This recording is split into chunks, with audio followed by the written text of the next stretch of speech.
السلام علیکم ناظرین، بہت دنوں سے مرزا غالب کی تشریحات جو ہیں وہ چل رہی ہیں، تو آج کچھ براہ راست ایجوکیشن کے حوالے سے بھی بات ہو جائے۔ کچھ تلمیحات لے کر آپ کی خدمت میں پیش ہونا چاہتا ہوں، اور آپ کو معلوم ہی ہوگا کہ تلمیح جو ہوتی ہے وہ کسی بھی گزشتہ واقعے کا ریفرنس اور حوالہ دینا ہوتا ہے۔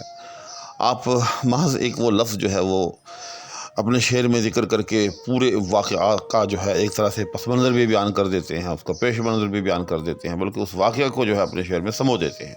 تو کسی بھی شاعر کے لیے تلمیحات کا جاننا بہت ضروری ہے۔ ویڈیو کی طرف باقاعدہ بڑھنے سے پہلے ہمیشہ کی طرح آپ سے التماس، اگر آپ چینل پر نئے ہیں تو برائے مہربانی چینل کو سبسکرائب بھی کر دیں، ساتھ میں موجود بیل آئیکن کو بھی پریس کر دیں۔ شکریہ۔ تو آج میں ایک نہیں دو نہیں بلکہ پوری 10 تلمیحات، اور تلمیحات بھی بڑی چوٹی کی تلمیحات جو کہ اکثر و بیشتر اشعار میں استعمال ہوتی ہیں، وہ لے کر آپ کی خدمت میں حاضر ہو رہا ہوں۔ توجہ سے جو ہے ان کو سنیے گا، دیکھیے گا اور یاد کیجیے گا۔ شکریہ۔ چنانچہ تلمیح نمبر 1، آتش نمرود۔ تو اس کے پیچھے بڑا مشہور واقعہ ہے کہ جب حضرت ابراہیم علیہ السلام کو نمرود نے جو ہے جلتی ہوئی آگ کے اندر ڈالنا چاہا، تو آپ عشق الہی کے نتیجے میں آپ اس آگ میں بے خطر جو ہے وہ کود گئے۔ تو یہ ایک ایسا واقعہ ہے کہ اس کا مختلف حوالوں سے اس کا حوالہ دیا جاتا ہے، اور علامہ اقبال کا وہ معروف شعر بھی اسی حوالے سے ہے، یعنی اس میں بھی اسی تلمیح کا استعمال ہے کہ بے قدر کود پڑا آتش نمرود میں، عشق عقل ہے محو تماشائے لب بام آبی۔ تلمیح نمبر 2، چاہے یوسف۔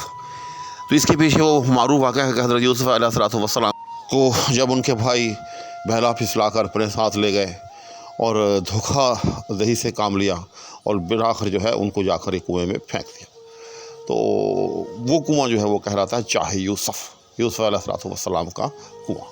تو اب اس واقعے کو مختلف پہلوؤں سے جو ہے وہ استعمال کیا جاتا ہے۔ ایک تو یہ کہ آپ کسی کو نیچا دکھانا چاہیں تو اللہ جل شانہ ایک ایسی ذات ہے کہ وہ اس کو اونچا کر دے، یعنی انہوں نے تو اپنی طرف سے یوسف علیہ السلام کو کنویں میں پھینکا، لیکن آپ دیکھیں کہ وہی یوسف علیہ السلام جو تھے بعد میں عزیز مصر بن گئے۔ اسی طرح اس واقعے کو بھائیوں کی بے وفائی کے لیے بھی ایک دلیل کے طور پر بیان کیا جاتا ہے، حتیٰ کہ وہ معروف شعر کہ آ رہی ہے چاہے یوسف سے صدا، دوستیاں تھوڑے ہیں اور بھائی بہت۔ یعنی سگا بھائی ہونا بھی اس بات کی ضمانت نہیں ہے کہ وہ آپ کے ساتھ مخلص ہوگا، مخلص لوگ جو ہوتے ہیں وہ بہت کم ہوتے ہیں۔ یعنی بھائیوں کی اگر کوئی بے وفائی بیان کرنا چاہیں تو بھی اس تلمیح کا سہارا لیا جاتا ہے۔ اس کے بعد تلمیح نمبر 3، اورنگ سلیمان۔ اورنگ کہتے ہیں تخت کو، تو اس کے پیچھے وہ مشہور معجزہ ہے حضرت سلیمان علیہ السلام کا کہ اللہ جل شانہ نے آپ کو ایک ایسا تخت دے رکھا تھا جو ہوا کے زور پر جو ہے وہ اڑتا تھا۔ چنانچہ کسی بھی انہونی چیز کو یا کسی بھی معجزاتی چیز کو بیان کرنے کے لیے جو ہے اس سے تلمیح کا سہارا لیا جاتا ہے، جیسے کہ غالب کا وہ معروف شعر ہے کہ ایک کھیل ہے اورنگ سلیمان میرے نزدیک۔ تو یہ ہو گئی تلمیح نمبر 3۔ تلمیح نمبر 4، معراج شریف۔ چنانچہ حضور اکرم صلی اللہ علیہ وسلم کی جب ہم شان بیان کرنا چاہیں تو صرف ایک لفظ معراج کہہ کر ہم آپ صلی اللہ علیہ وسلم کے بہت سارے جو ہیں وہ خصائص یا خواص جو ہے وہ بیان کر گزرتے ہیں، چونکہ جب آپ صلی اللہ علیہ وسلم کو معراج شریف کروائی گئی تو آپ کو بہت زیادہ جو ہے انعامات و کرام سے جو ہے وہ نوازا گیا تھا۔ تو علامہ اقبال کا معروف شعر بھی آپ کے سامنے ہے اس وقت کے، سبق ملا ہے یہ معراج مصطفیٰ سے مجھے کہ عالم بشریت کی زد میں ہے گرتو۔ تلمیح نمبر 5، صبر ایوب۔ چنانچہ حضرت ایوب علیہ السلام اللہ کے بڑے معروف پیغمبر تھے، تو اللہ نے ان کی آزمائش کی، ان کو بہت طویل جو ہے وہ بیماری جو ہے ان پر مسلط کی، لیکن بالآخر آپ نے جو ہے مسلسل صبر کیے رکھا، حتیٰ کہ قرآن کریم کے اندر جو ہے آپ کے اس حوالے سے مدح جو ہے وہ نازل ہوئی۔ اور اسی تلمیح کو لے کر کسی شاعر کا ایک معروف شعر بھی آپ کے اس وقت سامنے ہے، ہم نے کیا کیا نہ تیرے عشق میں محبوب کیا، صبر ایوب کیا گریہ یعقوب کیا۔ تو گریہ یعقوب بھی جو ہے یہ بھی ایک الگ سے تلمیح ہے، یعنی یوسف علیہ السلام کے والد ماجد حضرت یعقوب علیہ السلام نے ان کی ہجر میں بہت زیادہ جو ہے وہ گریہ فرمایا تھا۔ تلمیح نمبر 6، ابن مریم۔ تو ابن مریم حضرت عیسیٰ علیہ السلام کو کہا جاتا ہے، اور آپ کی مختلف جہتیں ہیں جن میں ایک یہ کہ آپ جو تھے وہ مادرزاد اندھوں کو جو ہے وہ اچھا کر دیتے تھے، تو مسیحا کے حوالے سے، یعنی آپ جو تھے وہ ایک طرح سے مسیحا تھے، حتیٰ کہ آپ مردوں کو بھی جو ہے آپ زندہ فرما دیتے تھے اللہ کے حکم سے۔ تو مرزا غالب نے اس تلمیح کو اپنی غزل کے ایک مطلع میں اس خوبصورتی سے استعمال کیا ہے کہ وہ شعر جو ہے وہ ضرب المثل ہو کر رہ گیا ہے، یعنی ابن مریم ہوا کرے کوئی، میرے تو کی دعویٰ کرے کوئی۔ تلمیح نمبر 7، خضر اور سکندر کا تذکرہ۔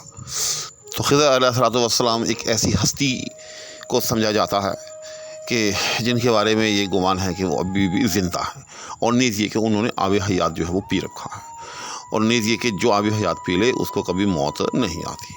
اور پھر تلمیح اس طرح سے بن گئی کہ سکندر، جو کہ سکندر فارسی یا ذوالقرنین ہے، اس کو کہیں سے پتہ چلا کہ جو آدمی وہ آب حیات کا گھونٹ بھر لے اس کو کبھی موت نہیں آتی، چنانچہ اس نے جو ہے وہ خضر کو کہا کہ آپ مجھے اس آب حیات تک جو ہے وہ پہنچا دے جو کہ ایک ظلمت میں یا کہیں اندھیروں میں موجود تھا۔ تو روایات، یعنی یہ خدا ہی معلوم ان سب چیزوں کی حقیقت۔ تو ہوا یوں کہ حضرت خضر علیہ السلام نے جو ہے وہ خود تو اس چشمے سے پانی پی لیا، لیکن سکندر کو جو ہے وہاں تک نہ پہنچنے دیا۔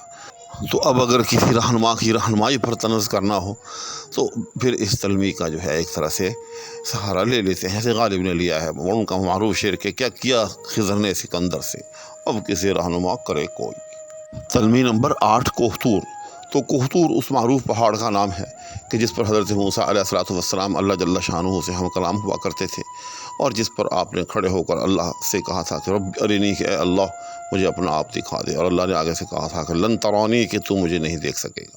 تو اس طرح سے جہاں تجلیات اور تجلیات سے ملحق چیزوں کا ذکر ہو تو پھر اس تلمیح کا سہارا لیا جاتا ہے۔ اس کے بعد اگلی تلمیح ید بیضا، یہ حضرت موسیٰ علیہ السلام کے ہاتھ سے متعلق ہے کہ جب آپ بغل میں سے اپنا ہاتھ نکالتے تھے تو وہ بہت زیادہ چمکتا ہوا دکھائی دیتا تھا۔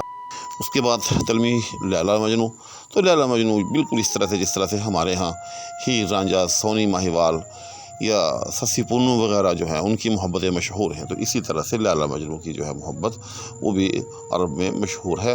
تاکہ اب اگر کسی محبوب اور محب کا تعلق بیان کرنا چاہیں، ان کی محبت کو جو ہے آپ بیان کرنا چاہیں تو لیلا مجنوں کہہ کر آپ ان کی عشق و محبت سے جڑی ہر داستان کو گویا کہ آپ بیان کر سکتے ہیں۔ عشق و محبت سے جڑی ایک اور تلمیح بھی میرے ذہن میں آ رہی ہے، اس کا تذکرہ بھی کیے دیتا ہوں، عذرا اور وامل۔ جی ہاں، جس طرح سے ہمارے ہاں پنجابی ادب میں سونی ماہیوال، سسی پنو یا مرزا صاحبہ یا پھر ہیر رانجھا بیان کیے جاتے ہیں، اسی طرح سے عرب لٹریچر کے اندر لیلا مجنوں اور اس کے ساتھ ساتھ عذرا وامق۔ عذرا وامق تو یہ بھی ایک مشہور پیر ہے جو اس حوالے سے بیان کیا جاتا ہے۔ تو ناظرین کرام، یہ ایک گلدستہ تلمیحات کا میں نے آپ کی خدمت میں پیش کیا ہے۔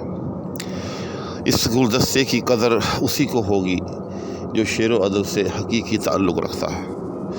یہ بڑی قیمتی چیزیں ہیں، ان کو آپ غور سے سنیں اور ان کو یاد رکھیں، سنبھال کر رکھیں۔ دیکھیں، علم جو ہوتا ہے اگر آپ کو ایک چیز کا پہلے سے ہو بھی، لیکن اگر آپ اس کو دوبارہ سن لیں تو اس کا پھر یہ فائدہ ہوتا ہے کہ وہ چیز تازہ ہو جاتی ہے اور اس کو پھر آپ استعمال کر سکتے ہیں۔ اور عام طور پر ایسا ہوتا ہے کہ ایک چیز ہمیں معلوم ہوتی ہے لیکن وہ کہیں ایسے گوشہ نسیان کے اندر استراحت پذیر ہوتی ہے کہ ہم جو ہے اس کو استعمال نہیں کرتے، یعنی ہمارے وہ شعور کی بجائے لا شعور کے اندر، یا بلکہ اگر کہوں میں کہ تحت شعور کے اندر وہ کہیں موجود ہوتی ہے۔ تو ویڈیو سننے کا فائدہ یہی ہوتا ہے یا ویڈیو دیکھنے کا فائدہ یہی ہوتا ہے کہ وہ ہمارے تحت شعور سے یا لا شعور سے نکل کر ہمارے شعور کی سطح پر وہ چیز آ جاتی ہے اور پھر ہم اس کو استعمال کر سکتے ہیں۔ تو اسی کے ساتھ دعاؤں کی درخواست کے حوالے اجازت چاہوں گا۔ اللہ حافظ۔